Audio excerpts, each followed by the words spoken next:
الرحیم الحمد للہ علی اہلہ والصلاة والسلام علی اشرف الانبیاء والمرسلین حبیب الہ العالمین ابی القاسم مصطفیٰ محمد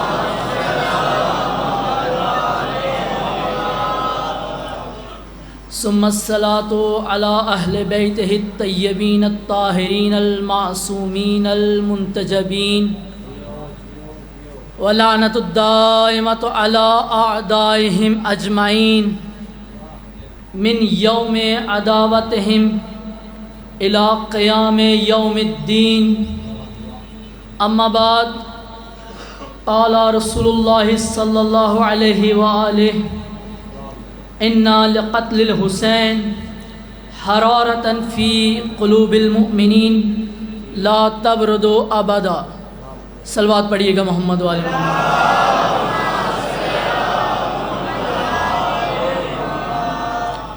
کل کی مجلس سے ربط دیتے ہوئے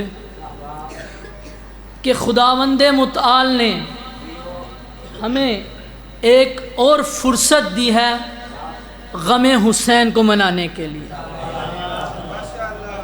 کربلا کو سمجھنے کے لیے، اور کربلا کو سمجھنے اور غم حسین منانے کے لیے جس طرح کل کہا ہر چیز کا ایک ادب ہے، ایک طریقہ ہے. اسی طرح مجلس عزاداری اس کا بھی ایک ادب و احترام ہے. ٹھیک ہے، وہ کیا ہے کہ ایک انسان جب مجلس حسین میں آ رہا ہے تو مجلس حسین میں جب آئے، مجلس حسین کے واسطے اپنے مولا و آقا سے کچھ مانگے. ٹھیک ہے، سمجھ آ رہی ہے نا؟ توجہ ہے؟ کیا مانگے؟ اب ہر انسان اپنی ظرفیت کے مطابق مانگتا ہے. ٹھیک ہے، ہر انسان اپنی ظرفیت کے مطابق مانگتا ہے. ٹھیک ہے، کوئی انسان کہتا ہے کہ مجھے اولاد کی کمی ہے. ٹھیک ہے، مولا اس کو اولاد عطا کرتے ہیں. کوئی انسان کہتا ہے کہ میرے پاس مال کی کمی ہے، تو مولا حسین اس کو مال سے نواز دیتے ہیں. لیکن ایک بات یاد رکھیے گا، آج تک اور گھر جا کے اس پہ سوچئے گا، کبھی کسی نے مقصد حسین کو سمجھنے کے لیے مانگا ہے امام حسین سے کہ امام حسین سے آ کے اس مجلس میں بیٹھ کے، مجلس حسین میں بیٹھ کے کسی نے مانگا ہو کہ مولا میں اس مجلس میں آپ سے آپ کے مقصد کو سمجھنا چاہتا ہوں، کہ جو اصل مقصد مجلس حسین کا ہے. رسول اللہ کی زبانی کہ مومنین کے دلوں کے اندر کیا ہے؟ قتل حسین کی حرارت ہے کہ جو مومن کو بیٹھنے نہیں دیتی. آرام سے گھر میں آپ بیٹھ سکتے تھے گرمی کے عالم میں، لیکن کس لیے آئے ہیں؟ مولا حسین کے لیے آئے ہیں. جب مولا حسین کے لیے آپ مجلس میں آ رہے ہیں تو کم از کم مجلس حسین میں بیٹھ کے مقصد حسین بھی مانگے. کیا تھا کربلا کے اندر؟ ایسی کون سی حرارت تھی کربلا کے اندر؟ ایسی کون سی تپش تھی خون حسین کے اندر؟ رسول اللہ کو امام حسین سے پہلے کہنا پڑ گیا کہ مومنین کے دل کے اندر یہ خون حسین کی ایسی حرارت ہے جو کبھی ٹھنڈی نہیں ہوگی. وہ یہی ہے کہ ہم مجلس حسین میں بیٹھ کے مقصد حسین کو مانگیں. اگر امام حسین نہ ہوتے، کربلا نہ ہوتی، تو کیا ہوتا؟ نہ ہماری بخشش ہوتی، نہ ہماری مجلس ہوتی، یعنی کہ یہ دنیا خالی ہوتی۔ جس کی ایک مثال دیتا ہوں کہ ایک انسان گھر بناتا ہے رہنے کے لیے، گھر کا ڈھانچہ کھڑا کر دیتا ہے۔ جب گھر کا ڈھانچہ کھڑا کر دے تو آیا اس کے اندر بغیر کسی چیز کے رہ سکتا ہے؟ لہذا گھر کے اندر چارپائی کی بھی ضرورت ہے، الماری کی بھی ضرورت ہے، باورچی خانے کی بھی ضرورت ہے۔ اس کے بغیر زندگی ایک گھر میں نہیں گزاری جا سکتی۔ اور آج کی دنیا مقصد حسین کے بغیر خالی ہے۔ کیا ہے مقصد حسین؟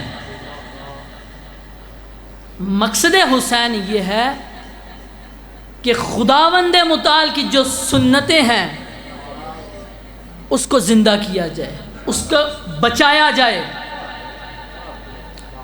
جس کو ہمارے اہل بیت نے، ہمارے ائمہ نے اتنی کوشش کی، اپنی شہادتیں دیں، رسول اللہ کی سنتوں کو زندہ کرنے کے لیے، خدا کی سنتوں کو زندہ کرنے کے لیے ہمارے تمام کے تمام ائمہ نے اپنی زندگی کی جان قربان کر دی۔ کیوں؟ تاکہ خداوند متعال نے جو سنتیں ہیں مقرر کی ہیں اس کو بچایا جا سکے۔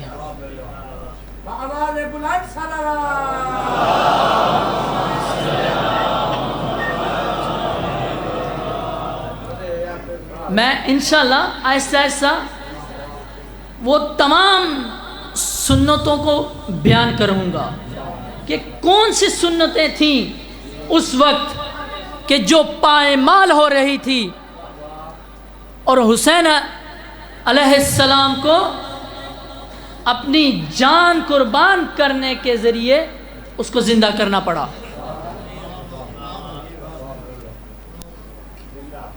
امام حسین میرے اور آپ کے امام نہیں ہیں، تمام کائنات کے اندر جو بھی خداوند متعال نے خلق کیا ہے، جو بھی انسان جس بھی شکل میں ہے، مسلمان ہے، سنی ہے، شیعہ ہے، سب کے لیے امام حسین امام ہے۔ ٹھیک ہے؟ امام حسین نے اپنی جان کی قربانی دی۔ جو سنت حسین، یہ ایک جو سنت حسین ہے وہ انسانیت ہے۔ وہ کیا ہے؟ انسانیت ہے۔ امام نے انسانیت کو بچایا۔ کس طرح بچایا؟ مدینہ سے لے کے کربلا تک جتنا بھی امام کے فرمان ہیں، امام کے جتنے بھی فرمان ہیں، ان سے ہمیں پتہ چلتا ہے کہ امام نے انسانیت کو بچایا ہے۔ جب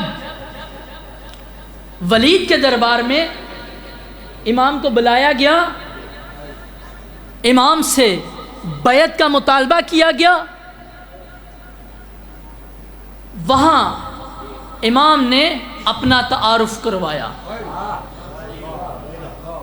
کہا مجھ سے جو بیعت مانگتے ہو، مجھے جانتے ہو میں کون ہوں؟ میں رسالت کے خاندان سے ہوں۔ ہمارا وہ گھر ہے کہ جس کے اندر ملائکہ کا آنا جانا ہے۔ امام نے اپنا تعارف کروایا۔ یہ وہ جملے ہیں فضائل کے کہ جو امام کے زبان سے جاری ہوئے ہیں۔ ایک تو فضائل وہ ہے نا کہ جو ہم اپنی زبان سے بیان کرتے ہیں، لیکن ہماری زبان ائمہ اہل بیت کے فضائل نہیں بیان کر سکتی، لیکن جو فضائل اہل بیت نے خود اپنی زبان سے بیان کیے ہیں وہ کوئی بھی انسان اس کو بیان نہیں کر سکتا۔ امام نے کہا مجھ سے جو بیعت کا مطالبہ کر رہے ہو، میں خاندان نبوت سے ہوں، ہمارے گھر میں ملائکہ کا نزول ہوتا ہے۔ پھر اس کے بعد امام نے یزید کا تعارف کروایا۔ ابھی جب یزید کا تعارف کروایا، اس کے بعد ایک جملہ بیان کروں گا، وہاں سے ہمیں معلوم ہوگا کہ امام حسین نے کس طرح انسانیت کو بچایا ہے۔ امام نے کہا جس کی بیعت کا مطالبہ کر رہے ہو، جانتے ہو تو نہیں جانتے ہو، اگر نہیں جانتے تو میں تعارف کرواتا ہوں۔ کہا یزید شارب الخمر ہے، یعنی کہ یزید شراب پینے والا ہے۔ یعنی کہ جب یزید کا تعارف کروایا کہ یزید شارب الخمر ہے، اس کا مطلب یہ ہے کہ امام نے ایک سنت جو خدا و رسول کی تھی اس کی حفاظت کی، اس کو زندہ کیا۔ دین خدا میں شراب پینا کیا ہے؟ حرام ہے نا۔ تو یزید نے خدا اور رسول کی جو سنت تھی شارب الخمر، امام نے اس کو ختم کیا۔ کس طرح ختم کیا وہ بتاتا ہوں۔ کہا یزید کو جانتے ہو، وہ شارب الخمر ہے، فاسق ہے، فاجر ہے، اور قاتل نفس محترمہ ہے۔ انسانیت کا قتل کیا ہے؟ کیونکہ اللہ تعالیٰ نے انسان کا جو نفس بنایا ہے وہ اس کو ایک تعظیم دی ہے، عزت دی ہے۔ جس طرح ہم کسی کو قتل نہیں کر سکتے کسی بھی دین پہ ہو، انسان تو ہے، خدا نے منع کیا ہے کسی کو بیجا بے قصور قتل نہیں کر سکتے۔ جب امام نے یہ کہا قاتل نفس محترمہ ہے، انسانیت کا قاتل ہے، پھر اس کے بعد فرمایا، کہا کہ میرے فضائل ابھی رکے نہیں ہیں، سن لو۔ امام نے فرمایا مثلی لا یبایع لمثل یزید، جو مجھ سے بیعت کا مطالبہ کرتے ہو، مجھ سے بیعت کا مطالبہ کرتے ہو تو یہ میرا تعارف ہے اور یہ یزید کا تعارف ہے۔ مجھ جیسا یزید جیسے کی بیعت نہیں کر سکتا۔ یہ ہے فضیلت کا جملہ۔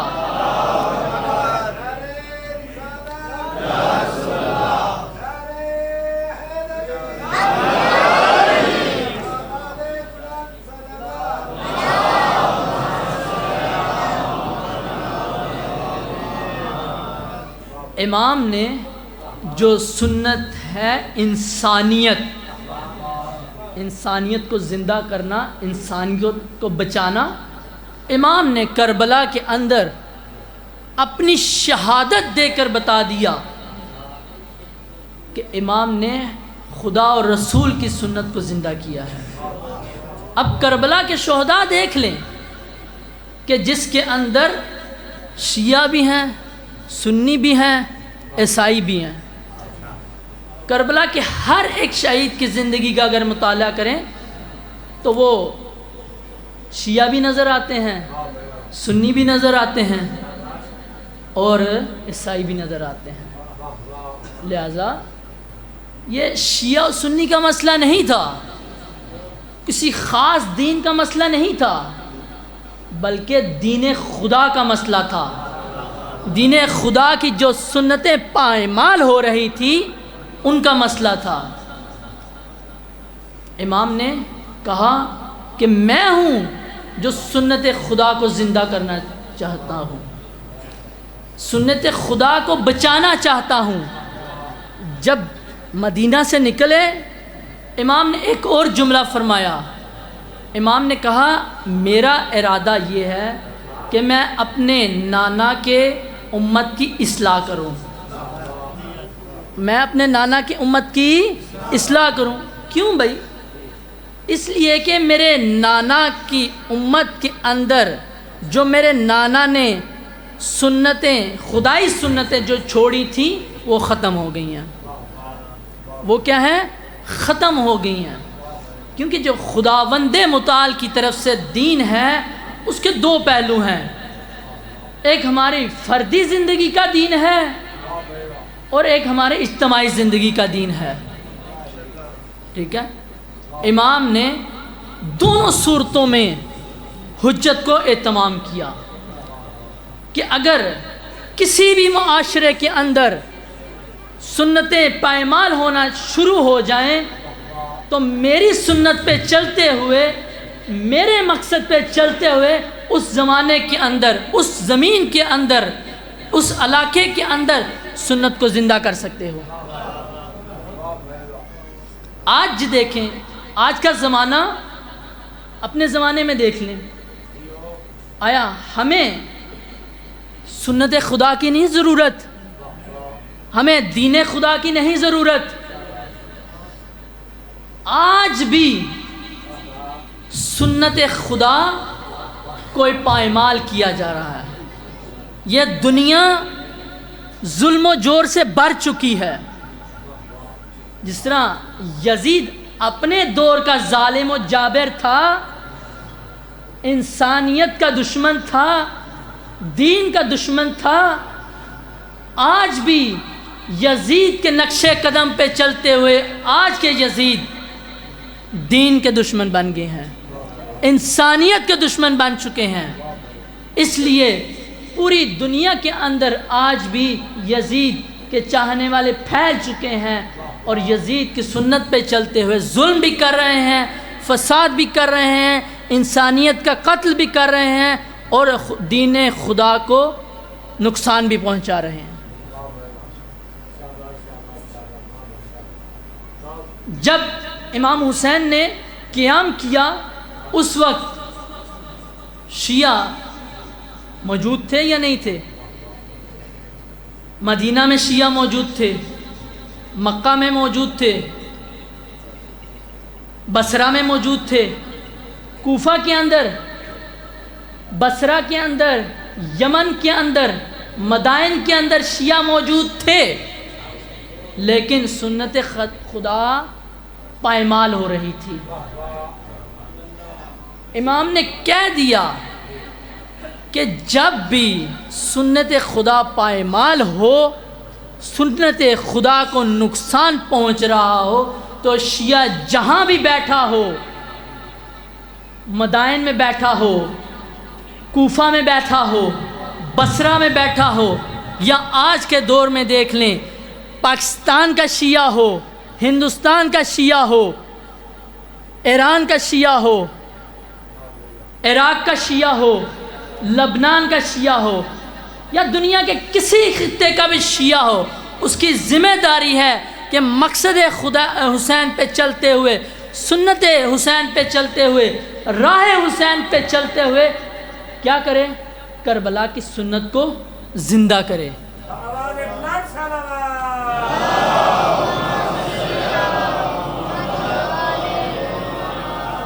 ظلم کا مقابلہ کرے، چپ کر کے نہیں بیٹھ جائے۔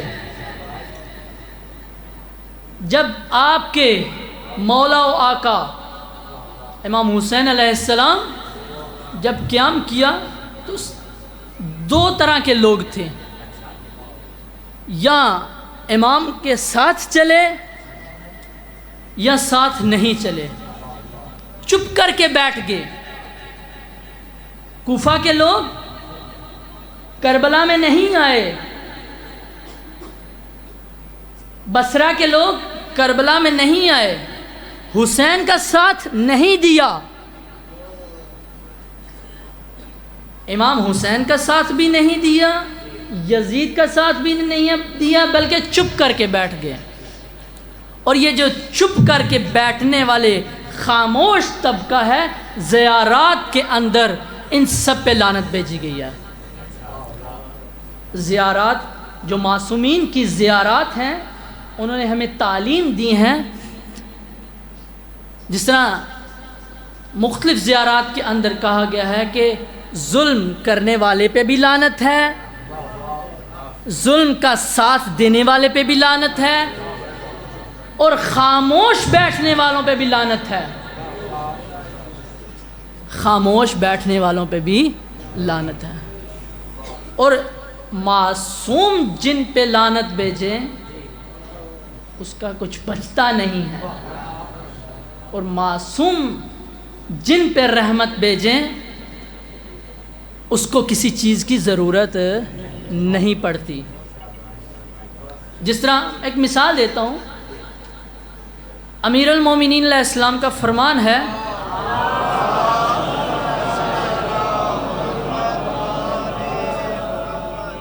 کہ جس کے اندر انسان کی زندگی کا مقصد بتایا ہے، امام فرماتے ہیں کہ خدا رحمت کرے اس شخص کو کہ جو 3 سوالوں کے جواب جانتا ہے۔ وہ کون سے سوال ہے؟ من این، کہاں سے آیا ہے، الی این، کہاں جانا ہے، فی این، صلوات پڑھیے گا محمد والے محمد۔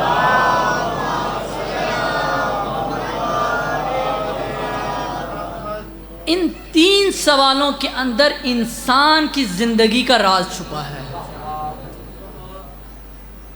ان 3 سوالوں کے اندر انسان کی زندگی کا کیا ہے؟ راز ہے، مقصد ہے۔ جس طرح ایک آیہ مجیدہ کے اندر ہے نا، جب ہم اکثر جو موت واقعہ ہو جاتی ہے کسی وقت تو وہ پڑھتے ہیں آیت انا للہ و انا الیہ راجعون۔ امام کا فرمان یہ جو ہے اس آیہ کی تفسیر ہے، انا للہ، ہم خدا کی طرف سے ہیں، و انا الیہ راجعون، اور خدا کی طرف ہی جانا ہے۔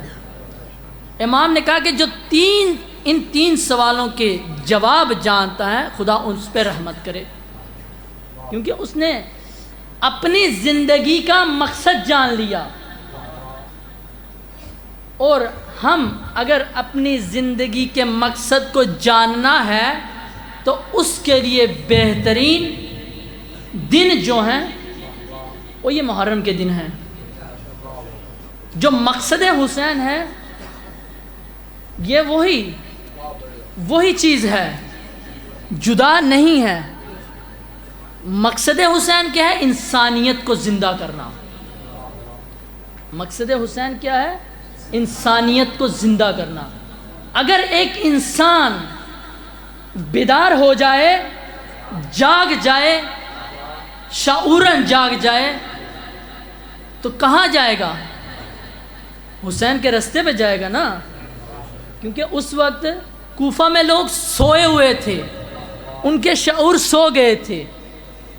بصرہ کے اندر لوگ سوئے ہوئے تھے، ان کے شعور سو گئے تھے۔ لیکن امام نے کربلا کا رستہ انتخاب کر کے بتا دیا کہ یہ کیا ہے؟ بیداری کا رستہ ہے، بیدار ہونے کا رستہ ہے۔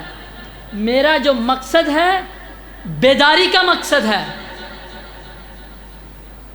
جب ایک انسان بیدار ہو جائے گا تو وہ راہ حسین میں آ جائے گا۔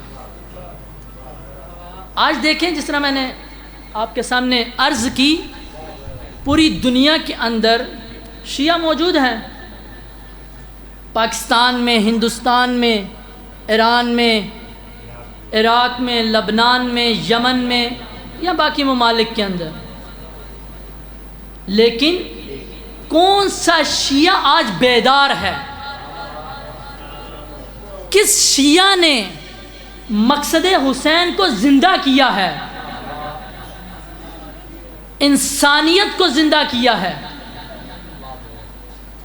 کس شیعہ نے آج کے یزید کو للکارا ہے؟ کیونکہ حسین کا مذہب، حسین کا مقصد، حسین کا راستہ للکار کا راستہ ہے، یزید کو للکارنے کا راستہ ہے، یزید کو للکارنے کا راستہ ہے۔ کہ جب بھی ایک شیعہ اپنی زندگی کے اندر مقصد حسین کو زندہ کر لے گا، سنت حسین کو زندہ کر لے گا، راہ حسین کو اپنا لے گا، تو وہ ایک بیدار انسان بن جائے گا، ایک بیدار شیعہ بن جائے گا۔ پھر وہ چپ کر کے نہیں بیٹھے گا، چاہے اس کو جتنی بھی مشکلات آ جائیں زندگی کے اندر۔ جس طرح امام کا فرمان ہے کہ امام نے کہا، صلوات پڑھیے گا محمد و آل محمد۔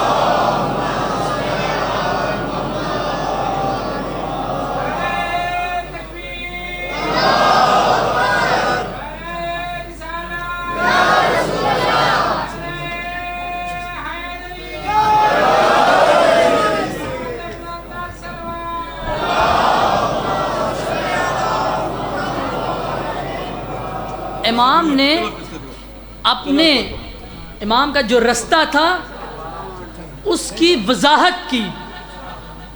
امام نے کہا میرا رستہ آسان رستہ نہیں ہے، میرا رستہ تیر و تلوار کا رستہ ہے۔ امام نے کہا کہ اس نابکار بیٹے نے یزید کے بارے میں بتایا کہ اس بدکار نے مجھے تیر و تلوار کے درمیان کھڑا کر دیا، لیکن میرا رستہ آسان نہیں ہے۔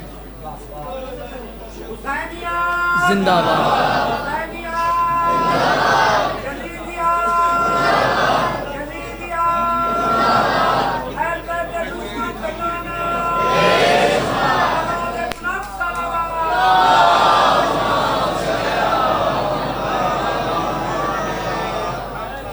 امام نے کہا میرا رستہ آسان رستہ نہیں ہے، میرے رستے پہ چلنا ہے تو میرے مقصد کو لے کے چلنا ہوگا۔ میرا رستہ اپنے فرمان میں بتایا، میرا رستہ رسول کا رستہ ہے، اور رسول کا رستہ آپ جانتے ہیں تاریخ کے اندر کہ جب رسول اللہ نے دین کی تبلیغ کا آغاز کیا تو رسول اللہ کو کتنی مشکلات پیش آئیں، اور رسول اللہ کو کہنا پڑا کہ میں وہ نبی ہوں کہ جس کو ہر طرح کی اذیت دی گئی، ہر طرح کی مشکل پیش آئی۔ تو امام حسین اپنے نانا کے دین کو زندہ کرنے نکلے تھے، اپنے نانا کے دین کا جو مقصد تھا اس کو لے کے نکلے تھے۔ تو حسین علیہ السلام کا رستہ آسان رستہ نہیں ہے، لہذا جس نے بھی راہ حسین پہ چلنا ہے تو حسین کا دامن تھامنا پڑے گا، کیونکہ یہ تیر و تلوار کا رستہ ہے، یہ معمولی رستہ نہیں ہے، بہت مشکل رستہ ہے۔ لہذا ہمیں جہاں ہم شیعہ ہونا کا دعویٰ کرتے ہیں وہاں شیعہ ہونے کے دعوے کے ساتھ ساتھ مقصد حسین کو سمجھنا پڑے گا، دین حسین کو سمجھنا پڑے گا، دین حسین کو لینا پڑے گا، تو وہ نہ فضائل حسین کے بغیر ہے اور نہ وہ مصائب حسین کے بغیر ہے اور نہ وہ مقصد حسین کے بغیر ہے۔ آج کا جو شیعہ ہے جس نے آج کے یزید کو للکارا ہوا ہے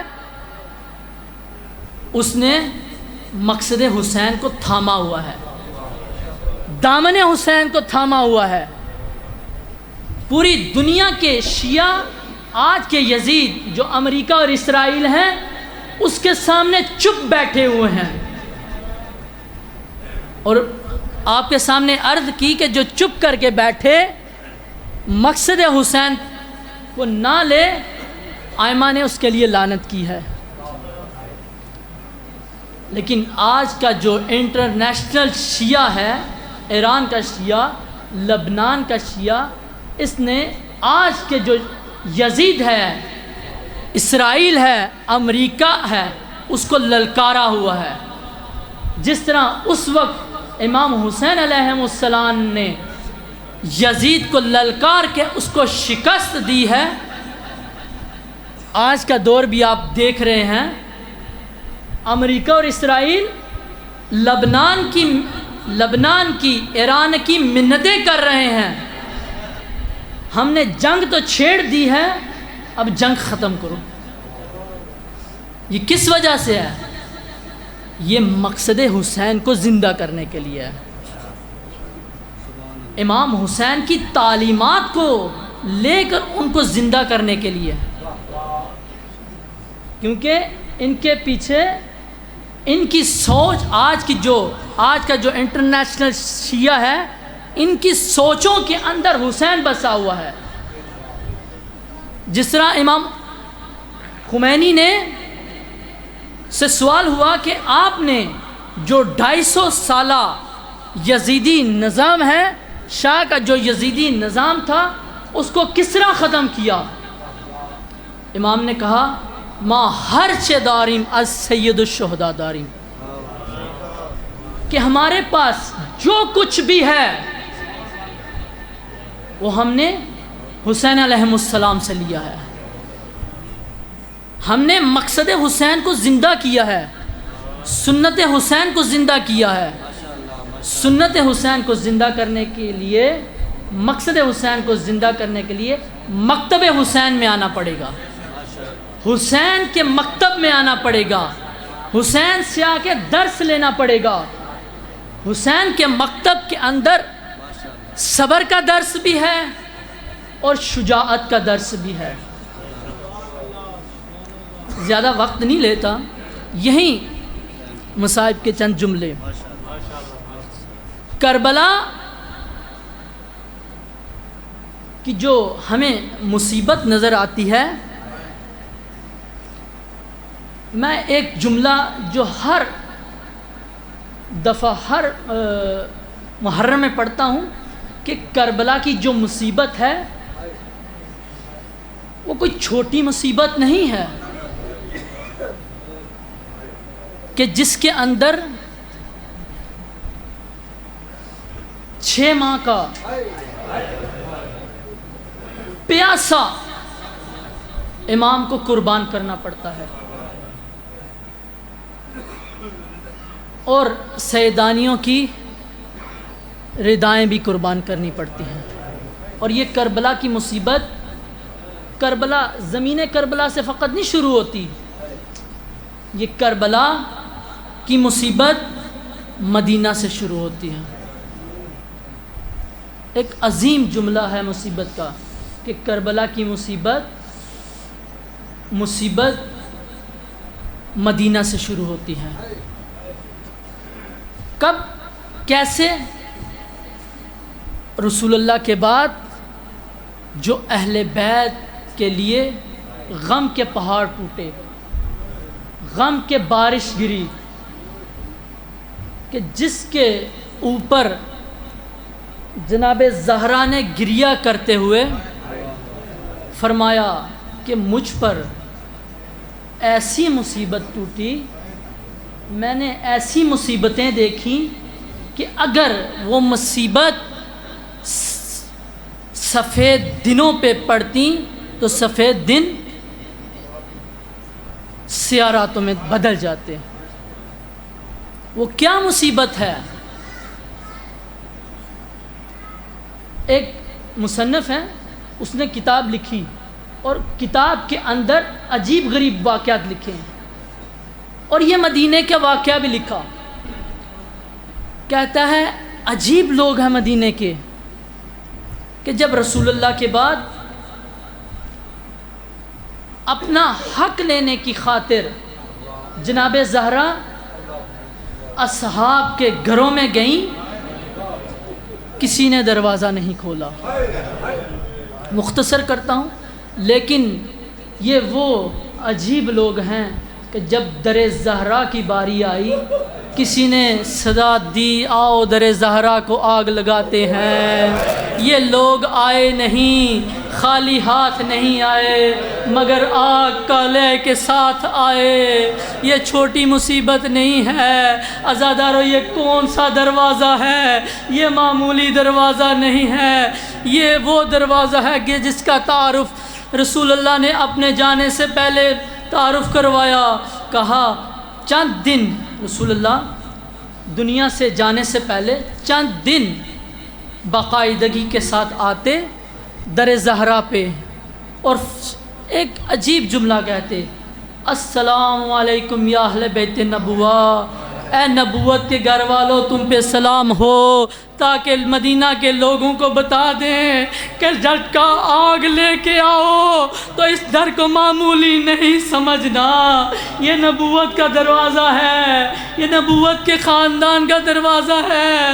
جب یہ لوگ آگ لے کے آتے ہیں، مختصر کرتا ہوں، خدا سوائے غم زہرا کے کوئی غم نہ دے، سوائے غم شبیر کے کوئی غم نہ دے، یہ لعین آتے ہیں، در زہرا پہ دستک دیتے ہیں، نکالو علی کو۔